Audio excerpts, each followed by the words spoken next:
예, 한동훈 전 대표의 제명 결의를 두고 당 내용이 거세지고 있는 가운데 국민의힘은 의총을 열고 관련 논의에 들어갑니다. 또 본회의를 앞두고 여야 원내대표와 우원식 국회의장도 만나는데요. 오늘 관련 내용을 포함한 정치권 이슈 신현영 전 더불어민주당 의원, 홍석준 전 국민의힘 의원과 함께 짚어보겠습니다. 두 분 어서 오세요. 안녕하십니까? 예, 안녕하십니까.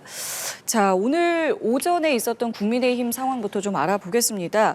오늘 오전에 최고위가 있었고 사실은 이제 여기에서 한동훈 전 대표의 제명 처리가 혹시 이제 있지 않겠느냐 이제 이런 부분들을 저희가 좀 이제 눈여겨봤는데 오늘 의결 처리하지 않았고요. 앞서 제가 전해드렸습니다마는 장동혁 대표의 말에 의하면 재심의 기간까지는 이 부분에 대해서 결정을 안 하겠다라고 이제 말을 했거든요. 일단 당 상황이니만큼 오늘은 좀 먼저 이 배경 좀 여쭤보겠습니다. 예. 아무래도 지금 윤리위원회에서 징계 최고 수준인 제명 결정에 대해서 당내 상황이 굉장히 좀 시끄럽습니다. 예. 상당수의 많은 당원들 같은 경우는 해당 행위를 명백히 한 한동훈 전 대표에 대한 제명이 타당하다는 어떤 생각을 갖고 있는 반면에 또 일부는 지금 지방선거를 앞두고 있는데 이런 식으로 당이 화합하지 못하면 되느냐 이런 어떤 비판적인 여론도 많습니다. 그런데 지금 장동혁 대표가 처음부터 끝까지 지금 이제 생각하는 것은 실체적 어떤 진실 문제는 당윤리위원회에서 결정하더라도 절차적으로 하나의 어떤 뭐 실수 내지는 또 별미를 줘서는 안 되겠다 이런 것 같습니다. 지금 당 윤리위원회에서 결정한 것에 대해서 지금 당원 당규에 따르면 10일 이내에 재심을 청구할 수 있는데 물론 한동훈 전 대표는 여기에 대해서 재심 청구하지 않겠다고 이야기를 했습니다만 그러나 그것은 본인의 이야기인 것이고 일단 법적으로 당헌 당규상 지어진 이 재심 기간을 지나가고 난 다음에 당 지도부에서 최고위원회에서 결정하겠다 이렇게 해서 혹시라도 일어날 수 있는 어떤 절차적 어떤 하자 내지는 어떤 그런 어떤 공격에 대해서 대비를 하는 것 같고 그 동안에도 보면 이제 당 윤리위원회 같은 경우는 통상적으로 윤리위원장을 대표가 일방적으로 좀 지명을 해왔는데 이번에는 당헌 당규의 규정을 철저하게 준수를 해서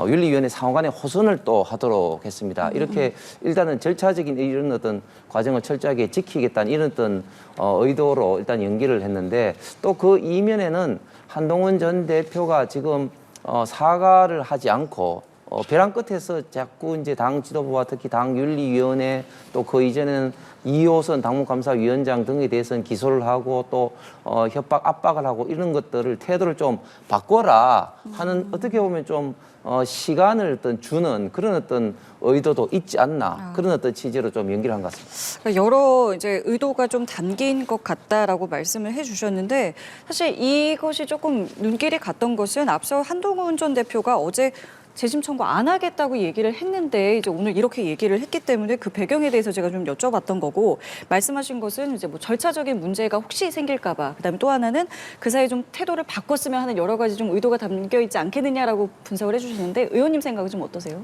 실제로 뭐 윤석열 전 대통령의 사형 구형 날 한동훈 전 대표의 제명 결정 어떻게 보면은 그 비상계엄에서 비상계엄을 선포한 사람과 해제한 사람과의 뭔가 두 명의 축출 이게 국민의힘에서의 지금 정치적 내용이지 않습니까?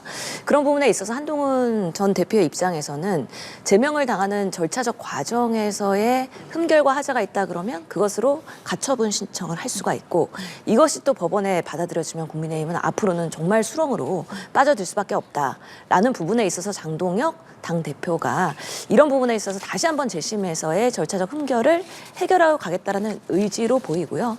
또 한편으로는 그동안에 이 당원 게시판 입계 문제가 그렇게 여기까지 올 만큼 큰 이슈였느냐. 그렇지 않은데도 오랫동안 끌고 왔고 한동훈 전 대표의 뭔가 이 부분에 있어서의 일부 가족이 연루된 거에 대한 인정은 있으나 사과하지 않는 부분. 그러면서 오히려 화근을 더 불러일으켰다. 그래서 장동훈 대표는 이참에 정리하고 가야 된다라는 상당한 의지가 결연하다는 생각이 듭니다. 말씀하신 것처럼 한동훈 전 대표는 본인은 재심 신청 안 하겠다. 어차피 정답 정해놓고서는 지금 나를 제명하려고 하는 건데 재심이 무슨 의미가 있겠느냐라고 어제 기자회견을 했는데요. 그럼에도 불구하고 당에서는 재심은 기회를 부여하겠다. 특히 나와서 소명해라. 예. 지금 한동훈 전 대표는 뭐 소명의 기회도 없고 제대로 부르지도 않고 문자로 통보하고 네네. 이런 방식으로의 문제 제기를 하고 있기 때문에 실제로 재심이 열린다고 하면 한동훈 대표도 명확하게 소명하고 자기 입장을 보이고 또 잘못한 부분에 있어서는 또 인정을 하고 이런 과정들이 필요하지 않을까라는 생각이 들어서요. 그동안에 2호선 당무감사위원장 그리고 지금 윤민우 윤리위원회에서의 사실은 제명 결정 과정에서의 팩트가 잘못된 부분 그래서 정정을 하고 다시 뭐 공지가 나간 부분 이런 부분들을 해결함과 동시에 한동훈 전 대표의 소명의 기회를 부여한다는 의미에서는 지금으로서는 제명의 유예 시간이 지금은 다가왔기 때문에 한동훈 대표의 입장을 오늘 다시 한번 들어볼 필요가 있다라고 생각을 합니다. 알겠습니다. 자, 그럼 한동훈 전 대표의 제명과 관련해서 어제 있었던 목소리도 좀 저희가 모아봤습니다. 이 목소리 듣고 대담 이어가겠습니다. 윤리위원회 결정이 나온 마당에 윤리위원회 결정을 곧바로 뒤집고 어떤 다른 해결을 모색하는 것은 우선은 저는 따로 고려하고 있지는 않습니다. 지난 계엄을 막았을 때 그 마음으로 국민 당원과 함께 최선을 다해서 막겠다는 말씀 드립니다. 장동혁 대표가 계엄을 막은 저를 찍어내기 위한 일을 하고 있는 것이다. 예, 어제 목소리 들어봤고 일단은 오늘 오전에 이제 장동혁 대표가 이제 의결을 좀 이제 미루기로 했기 때문에 이제부터 그럼 한동훈 전 대표의 입장이 또 어떻게 나올지가 사실 이제 주목이 됩니다.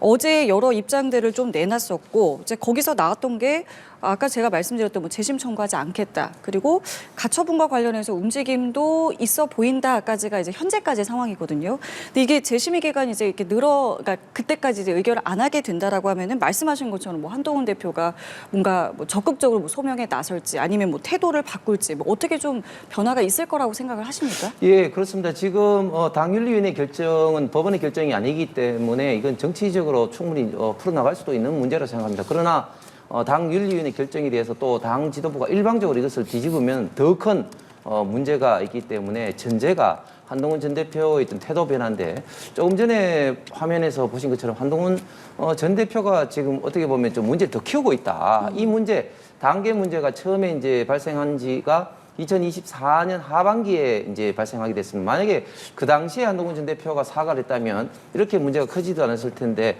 아직까지 한동훈 전 대표는 여의도 문법은 쓰지 않겠다고 하면서도 서초동 문법에 너무 익숙하다 보니까 조금이라도 자기 어떤 잘못을 인정하게 된다면 그것이 이제 본인의 어떤 큰 약점으로 빌미가 잡힐까봐 조금이라도 지금 인정을 안 하려고 하는 어떤 그런 태도가 지금 이런 어떤 문제를 키운 것 같습니다. 조금 전에 화면에서도 보는 것처럼 이 문제가 어떻게 장동혁 대표가 본인을 정적주의 차원에서 찍어 누르기 한다 뭐 이런 식으로 접근할 수가 없습니다. 사실 그런 식으로 접근한다는 것 자체가 굉장히 많은 지금 당원들의 지금 분노를 지금 사고 있는 것이고 지금이라도 선처를 바란다면은 한동훈 전 대표가 시인을 하고 거기에 대해서 또 당의 어떤 분란을 또 자초한 그런 면도 있기 때문에 본인의 어떤 좀 잘못을 좀 인정을 하면 또 태도 변화가 저는 상당히 또 기대할 수 있을 거라고 생각을 하는데 저런 식으로 강의 어떤 대치를 하면서 내가 잘못한 게 없다. 나는 억울하다.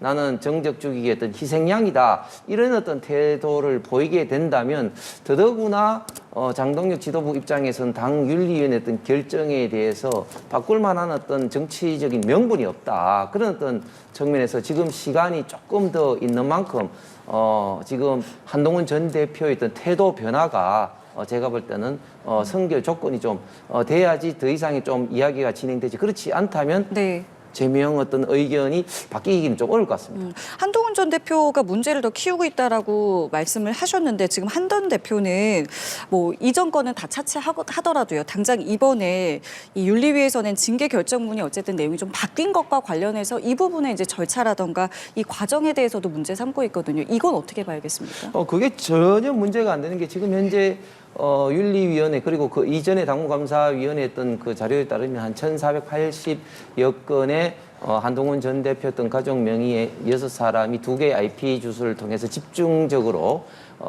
윤석열 전 대통령 부부와 그리고 중진 의원들에 대한 어떤 입에 담을 수 없는 그런 비난 글들이 있었습니다. 그중에 일부가 조금 어떤 문제가 있다 할지라도 그것 때문에 지금 한동훈 전 대표의 결정이 바뀔 리는 없는 거죠. 특히 지금 윤리위원회에서 결정한 것들이 어떻게 조금 바뀌었나 하면은 그 이제는 68 한동훈이 있었다. 본인이 쓰지 않았다.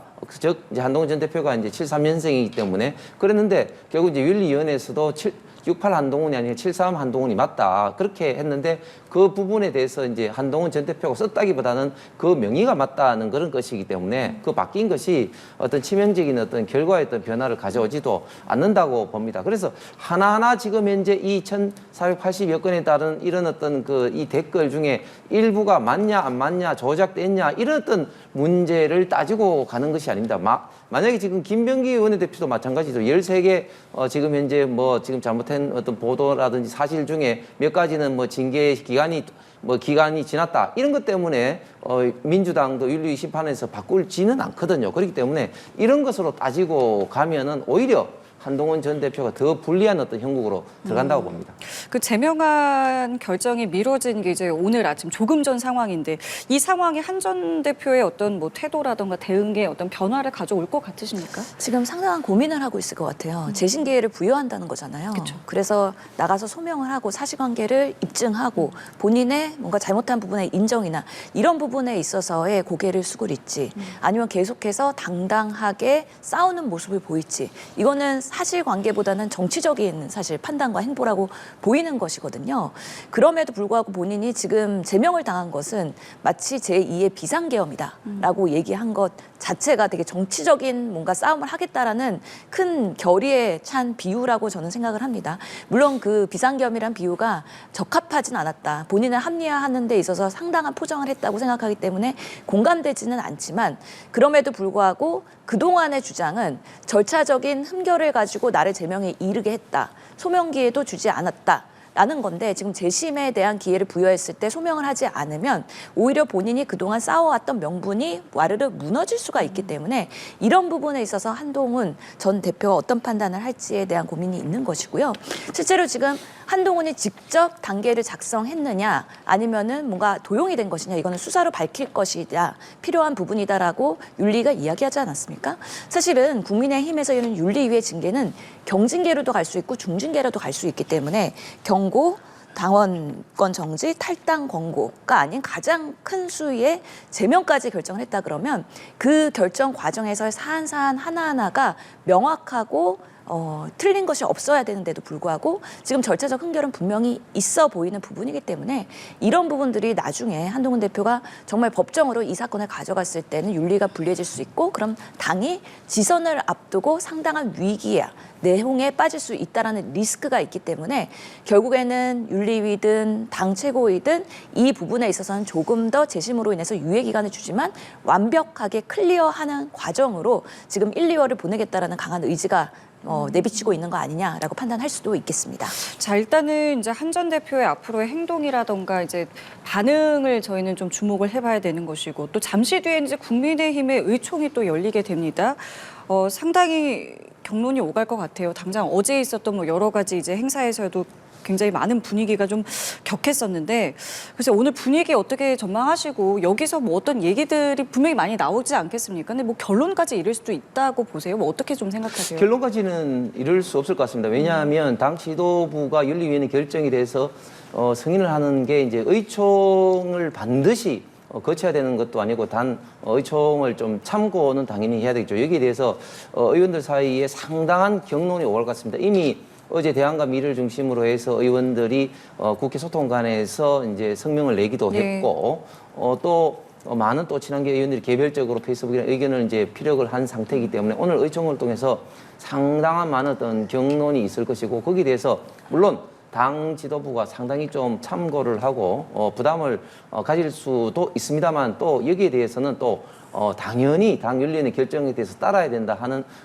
많은 의원들 특히 또 당원들이 있던 생각도 있기 때문에 당 지도부로서는 어떻게 보면 좀 의사 어떤 결정 과정 이전에 이제 수렴한다는 그런 어떤 취지도 있을 것 같고 저는 그런데 이 시점에서 지금 한동훈 전 대표가 당 대표 시절에는 윤석열 전 대통령과 굉장히 좀 의견이 좀 대립됐었고 지금 와서는 또 장동혁 대표 체제와 의견 대립이 이렇게 되고 있는데 본인이 지금 당에 지금 현재 큰 어떤 비중을 갖고 있는 인사로서 당을 먼저 좀 생각하게 된다면 무엇이 당을 위하고 또 장기적으로 봤을 때 본인이 정치적으로 더 좀 이미지를 좋게 할 길인지 먼저 좀 생각해 볼 일인데 지금은 아직까지는 좀 일방적으로 장동혁 대표를 스텝으로 여기는 본인이 대표 시절에 사무총장을 했고 이런 것 때문에 스텝으로 여기는 그런 어떤 인상을 좀 많이 있고 또 본인을 정적 죽이기 차원에서 접근하기 때문에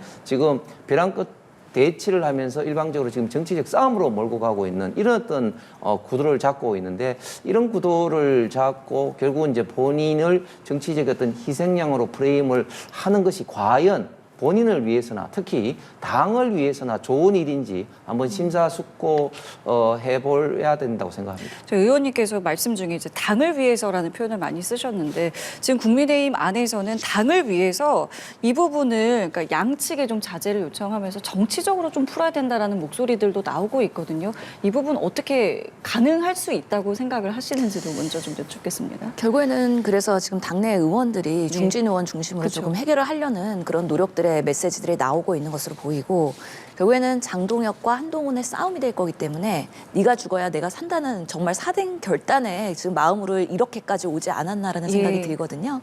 한동훈 전 대표 같은 경우에도 지금 제명으로 결론이 나면 5년간은 그 국민의힘 이름으로 출마 못합니다. 그래서 무소속으로 출마하거나 아니면 창당을 해야 되는 상황이기 때문에 결국에는 정치적인 사망 선고일 수밖에 없어서 이 사안을 어떤 식으로 풀어나갈 것인가에 대한 고민이 분명히 있을 거라고 생각을 하고요. 장동혁 대표 입장에서는 결국에는 제명 결정이 났을 때 국민의 그런 여론 수렴을 할 수밖에 없고 그것이 지방선거에서 국민의힘의 지지율로 반영이 될 수밖에 없기 때문에 과연 장동혁 체제가 지금의 상황에서 선거를 치를 수 있을 것이냐에 대한 리스크까지도 연결될 수 있는 부분이기 때문에 이런 부분에 있어서 상당한 고심이 있을 것이라는 생각이 듭니다. 결국에는 의원총회에서 많은 의원들이 좀 의견을 낼 텐데 대안과 미래의 23명의 의원들이 입장을 냈고 친한계 의원들이 또 입장을 낼 것이고 그럼에도 불구하고 반대급부에서의 배신자 한동훈에 대해서 익명 게시판에 대한 분노가 지지자들에게 있기 때문에 이런 부분은 분명히 우리가 이번에는 정리하고 가야 된다라는 목소리도 같이 올라올 수 있다. 이것을 어떻게 중재하고 해결하고 정치적으로 풀 것이냐. 이것이 과연 가능할 것이냐. 그것이 국민의힘이 지금 사실 제일 야당으로서 민생이나 정책적인 대결을 하고 있지 않고 내부에서의 이중석을 추출했던 것처럼 한동을 추출하려고 하는 또 하나의 나쁜 고질병이 다시 드러난 거 아니냐. 이런 부분에서의 제3식의 쓴소리와 비판을 계속 직면하고 있기 때문에 하루 빨리 정리를 하는 과정에서의 노력이 필요하겠다라고 생각을 합니다. 정리라고 말씀해 주셨는데 지금 이 상황이 어쩌면 또 다른 내용의 시작으로도 볼 수가 있기 때문에 정치적으로 풀어야 한다는 이제 목소리도 나오는 것인데 의원님께서는 가능한 것이냐 이제 말씀하셨는데 정치적으로 풀어야 된다라는 이런 어떤 주장에 대해서는 어떻게 좀 생각하세요? 예, 지금 많은 중진들이 이야기를 하고 있죠. 자막에 나가는 것처럼 뭐 오세훈 시장도 이야기를 하시고 많은 중진들이 이야기를 하고 있습니다. 그리고 정치는 내일을 알 수가 없죠. 당장 내일 어떤 일이 일어날지 알 수가 없는 것이고 이게 이제 법적인 문제와 달리 설사 제명이 이루어진다 하더라도 또 나중에 또 사면 복권이 곧 이루어질 수도 있는 문제이기는 한데 그러나 정치적으로 풀기 위해서는 다시 한번 말씀드리지만 한동훈 전 대표의 어떤 사과가 전제가 되어야 됩니다. 그렇지 않으면 한동훈 전 대표의 어떤 입장 변화가 없이는 정치적으로 풀 수가 없는 것이죠. 그런데 지금 한동훈 전 대표의 지금 계속해서 말하는 어떤 그런 글을 보아서는 정치적보다는 계속해서 싸우겠다. 장동혁 대표와 어떤 본인이 어떤 싸움으로 몰고 가겠다. 뭐 이런 어떤 프레임을 자꾸 만들어가고 있는 상황이기 때문에 뭐 정치적으로 지금 현재 상황에서는 풀어가기가 굉장히 좀 어려울 수가 있다. 그러나 지금 10일간의 지금 유예 기간을 줬기 때문에 이 기간 동안 아마 한동훈 전 대표 주변에 있는 분들도 한동훈 전 대표에게 많은 또 조언을 할 겁니다. 그래서 한동훈 전 대표의 어떤 입장 변화가 어떻게 되느냐 하는 거에 따라서 정치적으로 풀 수 있느냐 없느냐 그 결과 여부가 결정될 것 같습니다. 알겠습니다. 주제를 좀 넘어가 보겠습니다. 이번에는 민주당 이야기를 해볼 텐데요. 김병기 의원을 향한 강제 수사가 시작이 됐고요. 민주당이 신속한 결론을 내리기 위한 속도전에 나섰습니다. 관련 발언 먼저 들어보시죠. 지난 12일 윤리심판원의 결정으로 정치적으로 끝났다. 나머지 얘기는 수사기관에서 할 일이다. 이렇게 생각합니다. 정치적으로 끝났다. 소명할 게 있다면은 경찰에 가서 하면 된다라는 이제 발언이었고, 지금 민주당 내부에서도 재심을 신청하게 되면 그 이후의 타임라인도 벌써 나왔습니다. 이대로 간다면 뭐 1월 초, 늦어도 1월 말, 2월 초 안에는 뭔가 매듭을 짓겠다라는 이제 의지가 지금 보여지고 있는데, 그래서 좀 속도를 내는 것 같아요. 민주당 안에서는요. 그렇죠. 지금까지도 지지부진하게 오래 끌고 왔고요. 매일매일 김병기 의원의 기사를 보면서 사실은 발언을 해야 된다는 것도 매우 곤혹스러운 부분입니다. 지금 윤리심판원에서 민주당에서는 제명 결정이 났기 때문에 이 부분에 있어서의 이번 주에 제명 판결문에 대한 통보가 김병기 의원한테 이루어질 것이고요.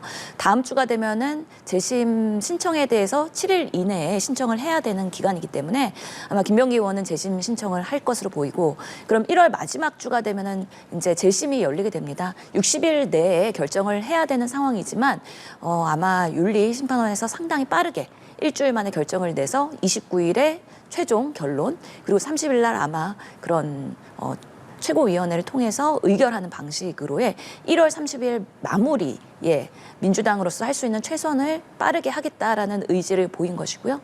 결국에는 많은 의혹들이 수사기관에서 사실관계로 밝혀져야 하는 부분입니다.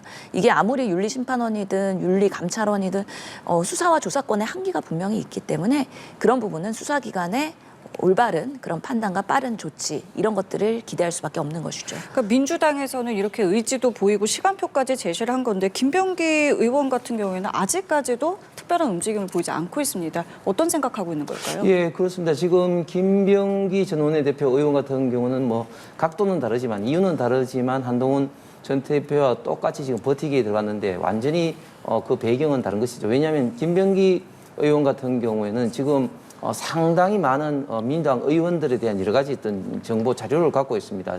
지난번 22대 총선에서 후보 검증위원장을 했죠. 후보 검증위원장을 통해서 지난 22대 민주당 공천의 가장 큰 특징이 친명횡재, 비명행사였기 때문에 여기 관련해서 김병기 의원에게 직간접적인 어떤 많은 어떤 도움을 받은 의원들이 상당히 있을 수밖에 없다. 그런 측면에서 지금 김병기 의원이 일일이 지금 민주당 의원들을 만나면서 나는 억울하다 이렇게 지금 소명을 지금 하고 있는 상황이고, 또 그 이전에는 또 공관위에서 또 간사 역할을 하기 때문에 지금 민주당 내에서 김병기 의원의 어떤 영향력이 굉장히 큽니다. 그리고 국정원 출신답게 지난번 녹취 강선우 의원과의 어떤 그런 공천 헌금 관련된 녹취가 어떤 그런 것도 나왔는데, 과연 김병기 의원이 다른 의원들과 어떤 이야기할 때 녹취를 하지 않았겠느냐, 충분히 녹취했을 가능성이 있는 것이죠. 그렇기 때문에 김병기 의원 폰을 일명 지금 황금폰이라고 지금 불렸을 정도로 황금폰이 열리는 순간 판도라의 상자가 열리는 것이 아니냐, 이런 어떤